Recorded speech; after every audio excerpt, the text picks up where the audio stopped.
Hi all, welcome to ഐഡർ. നമ്മൾ ഇന്ന് CSSലെ ടെക്സ്റ്റിന് വരുന്ന പ്രോപ്പർട്ടീസ് ആണ് പഠിക്കാൻ പോകുന്നത്. അപ്പോൾ ഞാൻ ഇവിടെ പി എന്ന് പറയുന്ന ഒരു ടാഗിൻ്റെ അകത്ത് ലോറം 10 കൊടുത്തു. ദെൻ സ്റ്റൈലിൽ വന്നിട്ട് അതിൻ്റെ കളറാണ് നമ്മൾ ഫസ്റ്റ് സെറ്റ് ചെയ്യാൻ പോകുന്നത്. അപ്പോൾ കളർ സെറ്റ് ചെയ്യാൻ വേണ്ടിയിട്ട് ടെക്സ്റ്റ് കളറിനെ ചേഞ്ച് ചെയ്യാൻ വേണ്ടിയിട്ട് കളർ എന്ന് പറയുന്ന ഒരു പ്രോപ്പർട്ടി വരുന്നുണ്ട്. അതിൻ്റെ അകത്ത് വാല്യൂസ് RGB ആയിട്ടോ ഹെക്സാഡെസിമൽ ആയിട്ടോ അതല്ലെങ്കിൽ ഇതുപോലെ നോർമൽ കളർ വാല്യൂസ് ആയിട്ടോ കളർ നെയിംസ് ആയിട്ടോ നമുക്ക് കൊടുക്കാം. അപ്പോൾ ഞാനിവിടെ നോർമലി ബ്ലാക്ക് ആയിരിക്കും ബൈ ഡിഫോൾട്ട് ടെക്സ്റ്റിൻ്റെ കളർ വരുന്നുണ്ടാവാം. അപ്പോൾ എനിക്കതിനെ ചേഞ്ച് ചെയ്ത് ഇവിടെ ഞാൻ ബ്ലൂ ആക്കുന്നുണ്ട്. ബ്ലൂ ആക്കി സേവ് ചെയ്തു, ചെക്ക് ചെയ്യാം. ഓക്കെ, അവിടെ വന്നിട്ടുണ്ട്. അതുപോലെ തന്നെ നമുക്ക് ബാക്ക്ഗ്രൗണ്ട് കളർ സെറ്റ് ചെയ്യാം. ബാക്ക്ഗ്രൗണ്ട് കളർ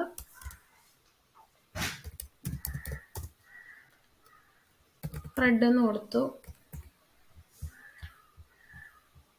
ഇവിടെ വന്നിട്ടുണ്ട്. ബാക്ക്ഗ്രൗണ്ട് കളർ ടെക്സ്റ്റിൻ്റെ സെറ്റ് ചെയ്തിട്ടുണ്ട്. പിന്നെ നമ്മൾ പഠിക്കുന്നതാണ് അലൈൻമെൻറ്റ്. അലൈൻമെൻറ്റിന് ഫസ്റ്റ് വരുന്ന പ്രോപ്പർട്ടി ടെക്സ്റ്റ് അലൈൻ എന്നുള്ളതാണ്. അതിൻ്റെ value first centre. By default അത് ലെഫ്റ്റിലായിരിക്കും കിടക്കുന്നുണ്ടാവുക. ഓക്കെ, സെൻറ്റർ കൊടുക്കുന്ന സമയത്ത് ആ ടെക്സ്റ്റ് സെൻറ്ററിലേക്ക് വന്നിട്ടുണ്ട്. അതുപോലെ ലെഫ്റ്റും സ്റ്റാർട്ടും സിമിലർ ആണ്. ലെഫ്റ്റും കണ്ടോ, ലെഫ്റ്റ് ഇവിടെയാണ് വന്നിട്ടുള്ളത്. അതുപോലെ തന്നെയാണ് സ്റ്റാർട്ടും അവിടെ തന്നെയാണ് വരിക.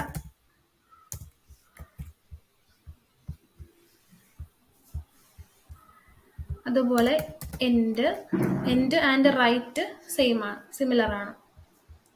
കണ്ടോ, എൻഡ് കൊടുക്കുന്ന സമയത്ത് നമുക്ക് റൈറ്റ് എൻഡിലേക്ക് വന്നിട്ടുണ്ട്. അതുപോലെ റൈറ്റ് കൊടുത്താൽ സിമിലർ ആണ്. ദെൻ ജസ്റ്റിഫൈ എന്ന് പറയുന്ന ഒരു പ്രോപ്പർട്ടി വരുന്നുണ്ട്. ഇവിടെ നിങ്ങൾക്ക് നോക്കുന്ന സമയത്ത് ചേഞ്ച് തോന്നില്ല. പക്ഷെ വലിയൊരു ടെക്സ്റ്റ് ആണെന്നുണ്ടെങ്കിൽ നമ്മളുടെ ഈ ലെഫ്റ്റിൽ നിന്നും റൈറ്റിൽ നിന്നും ഉള്ള മാർജിനോട് അനുസരിച്ചിട്ടായിരിക്കും അവർ അലൈൻ ആവുന്നുണ്ടാവുക. അതായത് രണ്ട് മാർജിനിൽ നിന്നും ഇവൻലി ആയിരിക്കും അവരുടെ സ്പേസിങ് വരുന്നുണ്ടാവുക. അതനുസരിച്ച് അവർ തമ്മിലുള്ള വേർഡ്സിന്റെ ഡിസ്റ്റൻസും കൂടും. ഓക്കെ, അത് അഡ്ജസ്റ്റ് ചെയ്യാൻ വേണ്ടിയിട്ട്. സോ അതാണ് ജസ്റ്റിഫൈ എന്ന് പറയുന്നത്. പിന്നെ വരുന്നത് ടെക്സ്റ്റ് അലൈൻ ലാസ്റ്റ് എന്ന് പറയുന്ന ഒരു പ്രോപ്പർട്ടിയാണ്. ഓക്കെ, ഞാനിവിടെ ഒരു വലിയ ടെക്സ്റ്റ് ആയിട്ട് എഴുതി കാണിച്ചു തരാം. ഈ ഒരു കണ്ടന്റ് കളഞ്ഞു. ലോറം 30 കൊടുത്തു.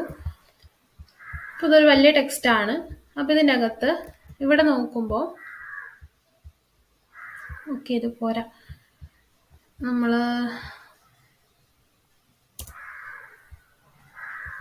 ലോറം 50 തന്നെ കൊടുത്തു. ലോറം 50 കൊടുത്തു. മറ്റൊരു ലൈനിലേക്ക് ആ ഒരു കണ്ടന്റ് ഇറങ്ങിയിട്ടുണ്ടാവും. ഓക്കെ, അപ്പോൾ ഇതിപ്പോൾ ലാസ്റ്റ് ലൈൻ കിടക്കുന്നത് ലെഫ്റ്റിലാണ്. ലെഫ്റ്റ് നിന്നാണ് അത് സ്റ്റാർട്ട് ചെയ്തിട്ടുള്ളത്. അപ്പോൾ ബൈ ഡിഫോൾട്ട് അത് ലെഫ്റ്റ് നിന്നായിരിക്കും സ്റ്റാർട്ട് ചെയ്യുക. റൈറ്റ് നിന്നാണ് ആ ഒരു ലാസ്റ്റ് ലൈൻ സ്റ്റാർട്ട് ചെയ്യേണ്ടതെന്നുണ്ടെങ്കിൽ ഞാൻ റൈറ്റ് നിന്ന് കൊടുക്കുക. അപ്പോൾ ആ ലാസ്റ്റ് ലൈൻ സ്റ്റാർട്ട് ചെയ്തിട്ടുള്ളത് റൈറ്റിൽ നിന്നാണ്. അതുപോലെ സെൻറ്റർ കൊടുത്തു കഴിഞ്ഞാൽ ആ ഒരു ലൈൻ സെൻറ്ററിൽ നിന്നായിരിക്കും സ്റ്റാർട്ട് ആകുന്നുണ്ടാകുക. ഓക്കെ, അപ്പോൾ ഇതാണ് ടെക്സ്റ്റ് അലൈൻ ലാസ്റ്റ് എന്ന് പറയുന്നത്. ലാസ്റ്റ് ലൈനെ നമുക്ക് എവിടെയൊക്കെ അലൈൻമെൻറ്റ് ചെയ്യാം എന്നുള്ളതാണ് അത് വരുന്നത്. അടുത്തതാണ് ഡയറക്ഷൻ എന്ന് പറയുന്നത്. ഡയറക്ഷൻ അതിന് രണ്ട് വാല്യൂസ് ആണ് വരുന്നത്, LTRഉം RTLഉം. LTR is left to right and RTL എന്ന് പറയുന്നത് right to left. By default LTR ആയിരിക്കും, അതായത് ഡയറക്ഷൻ എന്ന് പറയുന്നത് ലെഫ്റ്റ് ടു റൈറ്റ് ആയിരിക്കും. ദെൻ RTL നമുക്ക് കൊടുത്ത് കാണിച്ചു തരാം. RTL കണ്ടോ, ഈ കണ്ടന്റ് ഇവിടെ നിന്ന് നീങ്ങിയിട്ടുണ്ട്. ഓക്കെ, ഈ ഒരു പർട്ടിക്കുലർ കണ്ടന്റ് റൈറ്റിലേക്ക്, അതിന്റെ ലെങ്ത് അത്രയും ഉള്ളതുകൊണ്ടാണ് അങ്ങനെ കിടക്കുന്നത്, റൈറ്റിലേക്ക് അസൈൻ ആയിട്ടുണ്ട്. അതുപോലെ LTR ആണ് കൊടുക്കുന്നതെങ്കിൽ നോർമലി ഉണ്ടായിരുന്ന പോലെ തന്നെ ആയിരിക്കും കിടക്കുന്നുണ്ടാവുക. കണ്ടോ. ഓക്കെ, സോ ഇതാണ് ഡയറക്ഷൻ എന്ന് പറയുന്നത്. ഓക്കെ, അപ്പോൾ നമ്മൾ നോക്കാൻ പോകുന്നത് ടെക്സ്റ്റ് ഡെക്കറേഷൻ ആണ്. അതിന് വേണ്ടിയിട്ട് ഞാനിവിടെ ഈ P ടാഗ് ജസ്റ്റ് ഒന്ന് കളയുന്നുണ്ട്. എന്നിട്ട് A ടാഗ് കൊടുത്തു. A ടാഗിൽ href ഈക്വൽ ടു ലിങ്ക് ഒന്നും ഇല്ലാത്തത് കൊണ്ട് ഹാഷ് എന്ന് കൊടുത്തു, ഗോ എന്ന് കൊടുത്തു. ഓക്കെ, അപ്പോൾ ഇവിടെ ഇത് വന്നിട്ടുള്ളത് ഈ ഒരു രീതിക്കാണ്. എനിക്ക് ഈ ഒരു ലിങ്കിനെ ചില സമയത്ത് എനിക്ക് അതിനൊരു ബട്ടൺ ആയിട്ടൊക്കെ സ്റ്റൈൽ ചെയ്യേണ്ടതായിട്ടൊക്കെ വരും. അപ്പോൾ ആ സമയത്ത് എനിക്ക് ആ ഒരു അണ്ടർലൈൻ വേണ്ട, ലിങ്കിന് ആ ഒരു അണ്ടർലൈൻ വേണ്ട. പിന്നെ ഇതിപ്പോൾ അൺവിസിറ്റഡ് ലിങ്ക് ആണ്, അതുകൊണ്ട് അതിന്റെ കളർ ബ്ലൂ ആണ്. ഇതിന് ക്ലിക്ക് ചെയ്യുന്ന സമയത്ത് വിസിറ്റഡ് ആവുന്ന സമയത്ത് അതിന്റെ കളർ നമുക്ക് മാറിയിട്ടുണ്ട്, ഒരു വയലറ്റ് ഷെയ്ഡ് വന്നിട്ടുണ്ട്. അപ്പൊ എനിക്ക് ഈ കളറൊന്നും പാടില്ല, എനിക്ക് ഞാൻ കൊടുക്കുന്ന കളർ തന്നെയൊക്കെ ആയിരിക്കണം വരേണ്ടത്. ഓക്കെ, അപ്പൊ എനിക്ക് അതിനെ സ്റ്റൈൽ ചെയ്യാൻ വേണ്ടിയിട്ട് ഫസ്റ്റ് ആ ഒരു അണ്ടർലൈൻ പോകണം. അണ്ടർലൈൻ പോകണമെന്നുണ്ടെങ്കിൽ നമ്മൾ യൂസ് ചെയ്യുന്നതാണ് ടെക്സ്റ്റ് ഡെക്കറേഷൻ നൺ എന്ന് പറയുന്ന പ്രോപ്പർട്ടി. ഓക്കെ, അപ്പോൾ ഇവിടെ ആ ഒരു ഇത് പോയിട്ടുണ്ട്. പിന്നെ കളർ ചേഞ്ച് ചെയ്യണമെന്നുണ്ടെങ്കിൽ നോർമലി നമ്മൾ യൂസ് ചെയ്യുന്ന ആ ഒരു കളർ പ്രോപ്പർട്ടി പറഞ്ഞു കൊടുക്കുക. അതിൻ്റെ അകത്ത് ബ്ലാക്ക് എന്ന് പറഞ്ഞു കൊടുക്കുക. അപ്പോൾ ബ്ലാക്ക് കളറായിട്ട് നമുക്ക് വന്നിട്ടുണ്ടാവും. ഓക്കെ, സോ ഇതാണ് ടെക്സ്റ്റ് ഡെക്കറേഷൻ എന്ന് പറയുന്നത്. പിന്നെ ഇത് കൂടാതെ ടെക്സ്റ്റ് ഡെക്കറേഷനിൽ നമുക്ക് യൂസ് ചെയ്യാൻ പറ്റുന്ന ഒരെണ്ണമാണ് ടെക്സ്റ്റ് ഡെക്കറേഷൻ ലൈൻ എന്ന് പറയുന്നത്. ഓക്കെ, ഇതിൻ്റെ അകത്ത് നമുക്ക് ലൈൻ ത്രൂ ഉണ്ട്, അതായത് ആ ഒരു ടെക്സ്റ്റിന്റെ മേലെ കൂടി ഒരു സ്ട്രൈക്ക് പോലെ ഒരു ലൈൻ വരുന്നുണ്ടാവും. അതാണ് ഫസ്റ്റ് വൺ. പിന്നെ വരുന്നത് ഓവർലൈൻ. ഓക്കെ, ആ ഒരു ടെക്സ്റ്റിന്റെ മുകളിൽ ഒരു ലൈൻ വരും. ദെൻ അണ്ടർലൈൻ, ടെക്സ്റ്റിന്റെ താഴെ ഒരു ലൈൻ വരും. ഇത്രയാണ് ടെക്സ്റ്റ് ഡെക്കറേഷൻ ലൈനിൽ നമുക്ക് ഉള്ളത്. ഓക്കെ, അണ്ടർലൈൻ നമുക്ക് വന്നിട്ടുണ്ട്.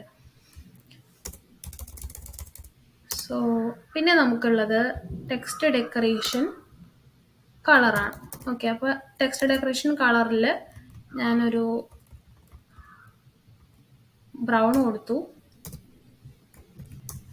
ടെക്സ്റ്റ് ഡെക്കറേഷൻ ലൈനിനെ ഞാൻ സ്പെസിഫൈ ചെയ്തിട്ടുണ്ടായിരിക്കണം, അത് ഞാൻ അണ്ടർലൈൻ കൊടുത്തു. അപ്പോൾ അണ്ടർലൈൻ്റെ കളർ എനിക്ക് ബ്രൗൺ ആണ് വരേണ്ടത് എന്നുള്ള രീതിക്കാണ് വരുന്നുണ്ടാവുക. ഓക്കെ,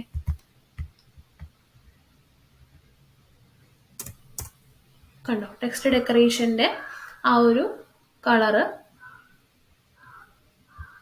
ബ്രൗൺ ആയിട്ട് നമുക്ക് കിട്ടിയിട്ടുണ്ട്. പിന്നെ വരുന്നത് ആ ഒരു ടെക്സ്റ്റ് ഡെക്കറേഷൻ്റെ സ്റ്റൈല്, അതായത് ഇപ്പോൾ ഇതൊരു അണ്ടർലൈൻ ആണ്. അണ്ടർലൈൻ ഏത് രീതിക്കുള്ളതായിരിക്കണം എന്നുള്ളതാണ്. ഡോട്ടഡ് ആയിരിക്കണോ, ഏത് രീതിക്കുള്ളതായിരിക്കണം. ഇപ്പോൾ ഡോട്ടഡ് ആയിട്ടുള്ള അണ്ടർലൈൻ ആണ് വേണ്ടതെങ്കിൽ ഡോട്ടഡ് എന്ന് പറഞ്ഞു കൊടുക്കുക. സോ ഡോട്ടഡ് ആയിട്ടുള്ള അണ്ടർലൈൻ എനിക്ക് വന്നിട്ടുണ്ട്. കണ്ടോ, ഡോട്ടഡ് ആയിട്ടുള്ള അണ്ടർലൈൻ വന്നിട്ടുണ്ട്. അതുപോലെ സോളിഡ് ആണെങ്കിൽ നോർമലി ഉള്ള രീതിക്ക് വരും. പിന്നെ ഡാഷ്ഡ് ഉണ്ട്, നമ്മൾ പഠിച്ചിട്ടുള്ള ബോർഡറിലൊക്കെ പഠിച്ചിട്ടുള്ള എല്ലാ രീതിക്കും നമുക്കിവിടെ കൊടുക്കാനായിട്ട് പറ്റും. അപ്പോൾ അതാണ് text decoration style. Then text decoration thickness, അതായത് അതിൻ്റെ വിഡ്ത്ത് സെറ്റ് ചെയ്യാൻ വേണ്ടിയിട്ട് text decoration thickness. Okay, thickness എനിക്ക് വാല്യൂസ് ആയിട്ട് കൊടുക്കാം, അതായത് പിക്സൽ കൊടുക്കാം, പെർസെൻറ്റേജ് കൊടുക്കാം. നമ്മൾ നോർമലി അധികം തിക്നെസ് ഒന്നും കൊടുക്കില്ലല്ലോ, അതുകൊണ്ട് നമ്മൾ പിക്സൽ യൂസ് ചെയ്യാം. 5 പിക്സൽ കൊടുത്തു. 5 പിക്സൽ വിഡ്ത്തിൽ നമുക്ക് വന്നിട്ടുണ്ട്. ഈ എല്ലാ പ്രോപ്പർട്ടീസും text decoration colour, line, style, thickness ഇതെല്ലാം നമുക്ക് ഒരു പ്രോപ്പർട്ടിയിൽ കൊടുക്കാൻ പറ്റും. അതാണ് ഷോർട്ട് ഹാൻഡ് പ്രോപ്പർട്ടി എന്ന് പറയുന്നത്. അതാണ് നമ്മളുടെ ഈ ടെക്സ്റ്റ് ഡെക്കറേഷൻ എന്ന് പറയുന്നത്. അപ്പോൾ നമുക്ക് ആ ഒരു എലമെന്റിന് അല്ലെ ആ ഒരു കണ്ടന്റിന് ഇതൊന്നും ആവശ്യമില്ല എന്നുണ്ടെങ്കിലാണ് നമ്മൾ നണ്ണ് കൊടുക്കുക. അപ്പോൾ ഞാനൊരു എക്സാമ്പിൾ പോലെ എ ടാഗിനാണ് കൊടുത്തിട്ടുള്ളത്. അപ്പോൾ എ ടാഗിന്റെ അണ്ടർലൈൻസ് ചേഞ്ച് ചെയ്യാനൊക്കെ വേണ്ടിയിട്ട് നമ്മൾ നണ്ണ് കൊടുത്താൽ മതി. അതല്ലാതെ നമുക്കിത് ഷോർട്ട് ഹാൻഡ് പ്രോപ്പർട്ടി ആയിട്ട് എങ്ങനെ യൂസ് ചെയ്യാമെന്ന് വെച്ചാൽ ഫസ്റ്റ് വരുന്നത് ലൈൻ ആണ്. ഓക്കെ, അതായത് എന്താണ് അണ്ടർലൈൻ ആണോ ഏതാണെന്നുള്ളത് പറഞ്ഞു കൊടുക്കുക. അണ്ടർലൈൻ ആണ് എനിക്ക് വേണ്ടത്. ദെൻ അതിന് കളർ വേണമെന്നുണ്ടെങ്കിൽ കളറാണ് നെക്സ്റ്റ് വരുന്നത്. അണ്ടർലൈൻ്റെ കളർ എനിക്ക് റെഡ് വേണം. ദെൻ സ്റ്റൈല് ഡാഷ്ഡ് ആണ്. ദെൻ ലാസ്റ്റ് ആണ് നമ്മൾ വിഡ്ത്ത്, അതായത് തിക്നെസ് പറഞ്ഞു കൊടുക്കുന്നത്. ഓക്കെ, സോ ഈ രീതിക്കാണ് എനിക്ക് വന്നിട്ടുള്ളത്. നമ്മൾ ആ ഒരു ബോർഡർ ഔട്ട്ലൈൻ അതൊക്കെ പഠിച്ചതിൽ നിന്നും കുറച്ച് ഡിഫറെൻ്റ് ആണ്. ബോർഡറിലൊക്കെ ഫസ്റ്റ് നമ്മൾ സ്പെസിഫൈ ചെയ്യുന്നുണ്ടായിരുന്നത് വിഡ്ത്ത് ആയിരുന്നു, അതിനുശേഷമാണ് സ്റ്റൈല്, ദെൻ കളർ. പക്ഷെ ഇവിടെ ആ ഒരു ഡിഫറൻസ് ഉണ്ട്. ഓക്കെ, സോ ഇതാണ് നമ്മളുടെ ടെക്സ്റ്റ് ഡെക്കറേഷൻ എന്ന് പറയുന്നത്. ദെൻ ടെക്സ്റ്റ് ട്രാൻസ്ഫോം എന്ന് പറയുന്ന ഒരു പ്രോപ്പർട്ടി വരുന്നുണ്ട്. ഇതെനിക്ക് ആ ഒരു ടെക്സ്റ്റ് ഇപ്പോൾ നോർമലി ഞാൻ ഗോ കൊടുത്തിട്ടുള്ളത് ക്യാപിറ്റലൈസ്ഡ് ആണ്. ഓക്കെ, സോ എനിക്ക് അപ്പർ കേസിലേക്കാണ് ഓൾറെഡി ഉള്ളത്. ഞാൻ ജസ്റ്റ് ഇവിടെ അപ്പർ കേസ് എന്ന് പറയുന്ന ഒരു പ്രോപ്പർട്ടി ഉണ്ട്. ഇൻ കേസ് അത് സ്മോൾ ലെറ്റർ ആയിരുന്നെങ്കിൽ എനിക്കതിനെ ക്യാപിറ്റൽ ലെറ്ററിലേക്ക് ആക്കാം, അതുപോലെ തന്നെ ലോവർ കേസ് ആക്കാം. ഇപ്പോൾ അത് ലോവർ കേസിലേക്ക് ആയിട്ടുണ്ട്. ദെൻ ക്യാപിറ്റലൈസ്ഡ് ആക്കാം. ക്യാപിറ്റലൈസ് മീൻസ് ഫസ്റ്റ് ലെറ്റർ എന്ന് പറയുന്നത് ക്യാപിറ്റലും ആയിരിക്കും. ഓക്കെ, അപ്പോൾ നെക്സ്റ്റ് ടോപ്പിക്കാണ് ടെക്സ്റ്റ് സ്പേസിംഗ് എന്ന് പറയുന്നത്. അതിന് വേണ്ടിയിട്ട് ഇവിടെ ഞാൻ പി ടാഗ് കൊടുക്കുകയാണ്. പി ടാഗ് കൊടുത്തു. ഇവിടെ വന്നിട്ട് ടെക്സ്റ്റ് ഇൻഡെന്റ് എന്നാണ് പറയുന്നതാണ് ആദ്യം വരുന്നത്. ഇൻഡെന്റിൽ 40 പിക്സൽ കൊടുത്തു. ഓക്കെ, ഇപ്പം ഇത് കൊടുത്തിട്ടില്ലായിരുന്നുവെങ്കിൽ ആ കണ്ടന്റ് എങ്ങനെയായിരിക്കും എന്നുള്ളത് കാണിച്ചു തരാം. ഈ ഒരു രീതിക്കാണ് കിടന്നിട്ടുണ്ടായിരുന്നത്. അപ്പോൾ ഇൻഡെന്റ് കൊടുക്കുന്ന സമയത്ത് ലെഫ്റ്റ് നിന്നും റൈറ്റ് നിന്നും 40 പിക്സൽ നീങ്ങിയിട്ടുണ്ട്. ഓക്കെ, പിന്നെ വരുന്നതാണ് ലെറ്റർ സ്പേസിങ്. അതായത് ആ ലെറ്റേഴ്സ് തമ്മിലുള്ള അകലം കൂട്ടാൻ വേണ്ടിയിട്ടാണ് ലെറ്റർ സ്പേസിങ്. ഒരു 4 പിക്സൽ കൊടുത്തു. കണ്ടോ, ഈ ലെറ്റേഴ്സ് തമ്മിലുള്ള LOREM. അപ്പോൾ ഓരോ ലെറ്റേഴ്സ് തമ്മിലുള്ള ഈച്ച് ലെറ്റേഴ്സ് തമ്മിലുള്ള ആ ഒരു ഡിസ്റ്റൻസ് കൂടിയിട്ടുണ്ട്. അതുപോലെ തന്നെ വേർഡ് സ്പേസിംഗ് ഉണ്ട്. വേർഡുകൾ തമ്മിലുള്ള അകലം, വേർഡ് സ്പേസിംഗ്, ഓരോ വേർഡും തമ്മിലുള്ള അകലം കൂടും. 10 പിക്സൽ കൊടുത്തു. ഓക്കെ, ഓരോ വേർഡും തമ്മിലും 10 പിക്സൽ ഇപ്പോൾ ഡിസ്റ്റൻസ് ഉണ്ട്. നെക്സ്റ്റ് വരുന്നത് ലൈൻ ഹൈറ്റ് ആണ്. ഓക്കെ, അപ്പോൾ ലൈൻ ഹൈറ്റ് എന്ന് വെച്ചാൽ 2 ലൈൻസ് തമ്മിലുള്ള ആ ഒരു അകലം. ഇവിടെ ഇപ്പോൾ നമുക്ക് ടോട്ടലി 3 ലൈൻസ് ആണുള്ളത്. അവർ തമ്മിൽ ഈ ഒരു ഡിസ്റ്റൻസിലാണ് ഇപ്പോൾ ഉള്ളത്. ലൈൻ ഹൈറ്റ് കൊടുക്കുന്ന സമയത്ത് 2.5 റം കൊടുത്തു. REM എനിക്ക് കൊടുക്കാം കേട്ടോ.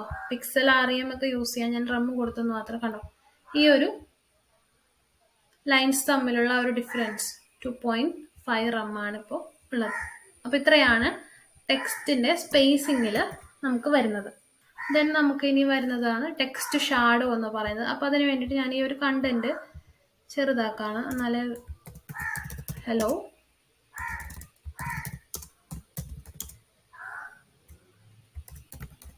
ഗുഡ് മോർണിംഗ് എന്ന് കൊടുത്തു. സേവ് ചെയ്തു. അപ്പോൾ ഇതിന് ടെക്സ്റ്റ് ഷാഡോ വരുത്താൻ വേണ്ടിയിട്ട് ഫസ്റ്റ് ഒരു എലമെന്റിന്റെ ടെക്സ്റ്റ് ഷാഡോ എന്ന് പറയുന്ന പ്രോപ്പർട്ടി സെലക്ട് ചെയ്യാം. എന്നിട്ട് ഫസ്റ്റ് നമ്മൾ എഴുതുന്നത് ഹൊറിസോണ്ടൽ ആയിട്ടുള്ള ഷാഡോ ആണ്. Then 2 pixel vertical shadow. Then നമുക്ക് കളർ സ്പെസിഫൈ ചെയ്യാം, റെഡ്. അപ്പോൾ ഈ കണ്ടന്റ് ഇങ്ങനെയാണ് കിടക്കുന്നത്. ഓക്കെ, ദെൻ എനിക്ക് ഒരു ബ്ലർനെസ് കൊണ്ടുവരണമെന്നുണ്ടെങ്കിൽ നമ്മൾ മൂന്നാമതൊരു പ്രോപ്പർട്ടി കൂടി പറഞ്ഞു കൊടുക്കുക. അതായത് 1 pixel horizontal shadow, 2 pixel vertical shadow, and third property ആയിട്ട് വരുന്നതാണ് നമ്മുടെ ബ്ലർ എന്ന് പറയുന്നത്. ഓക്കെ, ബ്ലർ എനിക്ക് ഞാൻ ഒരു 4 പിക്സൽ ബ്ലർ കൊടുത്തു. ദെൻ ലാസ്റ്റ് പ്രോപ്പർട്ടി നമ്മുടെ കളർ. സോ ഈ ഒരു രീതിക്ക് വന്നിട്ടുണ്ട്. ഇതുപോലെയാണ് ടെക്സ്റ്റ് ഷാഡോ നമ്മൾ കൊടുക്കുന്നത്. അപ്പോൾ നമ്മളുടെ CSS ടെക്സ്റ്റ് എന്ന് പറയുന്ന ആ ഒരു ടോപ്പിക്ക് കഴിഞ്ഞിട്ടുണ്ട്. നിങ്ങൾക്ക് ഈ വീഡിയോ ഇഷ്ടപ്പെട്ടിട്ടുണ്ടെങ്കിൽ നിങ്ങൾ ലൈക്ക് ചെയ്യുക, ഷെയർ ചെയ്യുക. നമുക്ക് ഇന്നത്തെ ക്ലാസ് വൈൻഡപ്പ് ചെയ്യാം. Thank you.